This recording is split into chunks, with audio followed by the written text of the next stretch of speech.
Sir అందరికీ నమస్కారం అండి. జగన్మోహన్ రెడ్డి గారు ఈ పేరు రాష్ట్రంలో అందరికీ సుపరిచితమే.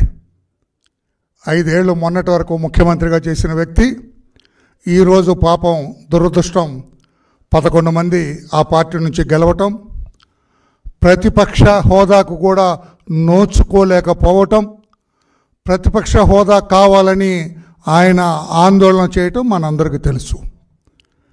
కానీ ఆయన అధికారంలో ఉన్నప్పుడు ఇంత గగ్గోలు పెట్టలేదు, ఇంత ఆందోళన చేయలేదు, ఇంత ఉత్సాహంగా లేడు. అధికారం పోయిన తర్వాత 15-20 రోజులకే యాక్టివ్ అయిపోయాడు మనిషి. ఏదో ఒకటి చేయాలి, అధికారం సంపాదించుకోవాలనుకుంటున్నాడు. రాజ్యాంగం పట్ల ఆట్టే అవగాహన లేకపోవటం వల్ల ఏదైనా చేసైనా, ఇది అండర్లైన్ చేయాలి, మనం ఏది చేసైనా మరలా నేను పోగొట్టుకున్న అధికారాన్ని మరలా పొందాలని అతిగా ఆవేశపడుతున్నారు జగన్మోహన్ రెడ్డి గారు. అతిగా ఆవేశపడే వాళ్ళకి ఏం దక్కుతుంది? ఏమీ దక్కదు. దానికోసం ఎన్ని అబద్ధాలు ఆడటానికైనా సిద్ధపడ్డాడు ఆయన. లేకపోతే జగన్మోహన్ రెడ్డి గారు మిమ్మల్ని అడుగుతున్నా నేను, 31 రాజకీయ హత్యలు జరిగాయా చంద్రబాబు గారు ముఖ్యమంత్రి అయిన తర్వాత, మీరు అధికారాన్ని కోల్పోయిన తర్వాత? ఇది అబద్ధం కాదు, మీరు గుండె మీద చేసుకోండి. 31 రాజకీయ హత్యలు జరిగాయండి. What is this non sense your talking? అవగాహన లేని మాటలు కదా మీవి. నేను ఛాలెంజ్ చేస్తున్నా మిమ్మల్ని. బెంగళూరులో ఉన్నారు, అక్కడికి వినపడుతుంది నా మాట. ఈ 31 మంది ఎవరు చనిపోయింది పేర్లు చెప్పండి ధైర్యం ఉంటే. ఎక్కడ జరిగినాయి ఈ 31 రాజకీయ హత్యలు? ధైర్యం ఉంటే పేర్లు చెప్పండి. ఏ ఊళ్ళో జరిగినాయి రాజకీయ హత్యలు? ధైర్యం ఉంటే మీరు చెప్పండి.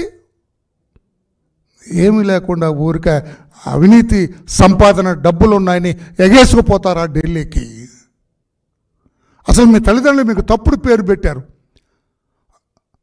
జగన్మోహన్ రెడ్డి అని కాదు, గోబెల్స్ రెడ్డి అని పెట్టాలి నీకు. YS Goebbels Reddy. అంత గోబెల్స్ ప్రచారం చేస్తారా? సరిగా నెల కూడా కాలేదు చంద్రబాబు నాయుడు గారు ముఖ్యమంత్రి అయ్యి. ఇంకా పూర్తిగా ప్రభుత్వం కూడా ఇంకా పూర్తిగా సెటిల్ అవ్వలేదు. ఏ ప్రాంతంలో ఏ అధికారులు ఉండాలేదు కూడా సెటిల్ అవ్వలేదు. మీరు ఎగేసుకొని ఢిల్లీ వెళ్ళి ఏదో చేయాలని చూస్తారు. ఆభాసు పాలైనారు. మీరు చెప్పింది ఎవరూ నమ్మలేదు. మీ గోబెల్స్ ప్రచారం ఎవరూ నమ్మలేదని చెప్పి కూడా నేను తెలియచేస్తున్నా. మీకు అర్థమైంది. ఇంత బ్లేటెంట్ లైసా? Blatant lies. You are a liar. మీరు పెద్ద అబద్ధాల కోరు జగన్మోహన్ రెడ్డి గారు. లేకపోతే ఎక్కడ మీరు అడగొద్దు. పోనీ మీ వాళ్ళు ఎవరన్నా సజ్జల రామకృష్ణ లేడనుకుంటా, A2 ఏమో కనపట్టలేదు. అదేదో ఆ గొడవలో పాత వ్యక్తిగతంగా అదేదో అందులోకి నేను వెళ్ళండి, ఏదో బిడ్డను కన్నాడు, ఇవన్నీ ఆ గొడవలోకి నేను వెళ్ళండి. నేను ఎవరు రాశారు మీకు అది 31 రాజకీయ హత్య అని? ఎవరు అవగాహన లేని వ్యక్తి, ఎవరు బుద్ధి లేని వ్యక్తి మీకు నోట్ ఇచ్చింది? ధైర్యం ఉంటే మీ పార్టీకి, మీకు, మీ పార్టీ నాయకులకి ధైర్యం ఉంటే ఆ 31 రాజకీయ హత్యలు ఎక్కడ జరిగినాయో చెప్పండి, ఎప్పుడు జరిగినాయో చెప్పండి. చనిపోయింది ఎవరు? Give me the list of the deceased. చనిపోయిన వాళ్ళ లిస్ట్ ఇవ్వండి నాకు, మీకు ధైర్యం ఉంటే. అప్పుడు నేను ఒప్పుకుంటాను జగన్మోహన్ రెడ్డి గారు చెప్పింది నిజమని. నేను రిక్వెస్ట్ చేస్తాను మా honourable chief minister Chandrababu Naidu గారిని, అయ్యా ఈ 31 కేసుల్లో యాక్షన్ తీసుకోండి అని చెప్పి నేను అడుగుతాను మీ తరఫున. బుద్ధి లేని మాటలు మాట్లాడతారా? అసలు మీరు మాట్లాడుతుంటే నాకు ఏమనిపిస్తుందంటే దయ్యాలు వేదాలు వల్లించినట్లుగా కనపడుతుంది. జగన్మోహన్ రెడ్డి గారు ఈ మాటలు మాట్లాడుతుంటే, శాంతి భద్రతలు లోపించినవి, క్షీణించిన మాటలు మాట్లాడుతుంటే, ఓహో దయ్యాలు ఈ రకంగానే మాట్లాడతాయా అని అనిపిస్తుంది నాకు అని చెప్పుకొని నేను తెలియజేస్తున్నా. మీ ప్రభుత్వం, మీ పాలన ఒక్కసారి స్ఫురణకు తెచ్చుకోండి. సింహావలోకనం చేసుకోండి. సింహావలోకనం అంటే గుర్తు చేసుకోండి, సింహావలోకనం చేసుకోండి. అసలు మీరు మాట్లాడటం ఏంటంటే, who are you, what are you?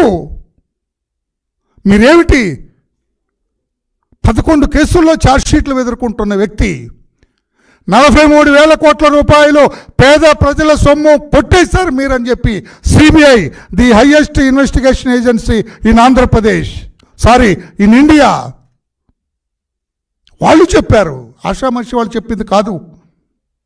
ఏదో బెజవాడ ఎస్ఐ గుంటూరు ఎస్ఐ చెప్పింది కాదు ఇది. భారతదేశంలో అత్యంత పేరు ప్రఖ్యాతులు గాంచిన సిబిఐ చెప్పింది ఇతను దోషి. 43,000 కోట్ల రూపాయలు కొట్టేశాడు ఇతను. అందుకే 16 నెలలైనా కూడా మీకు బెయిల్ రాలేదన్న విషయాన్ని ఒక్కసారి గుర్తు చేసుకోవాలి. ఈరోజు కూడా ప్రతి శుక్రవారం మీరు కోర్టుకు వెళ్ళాలి.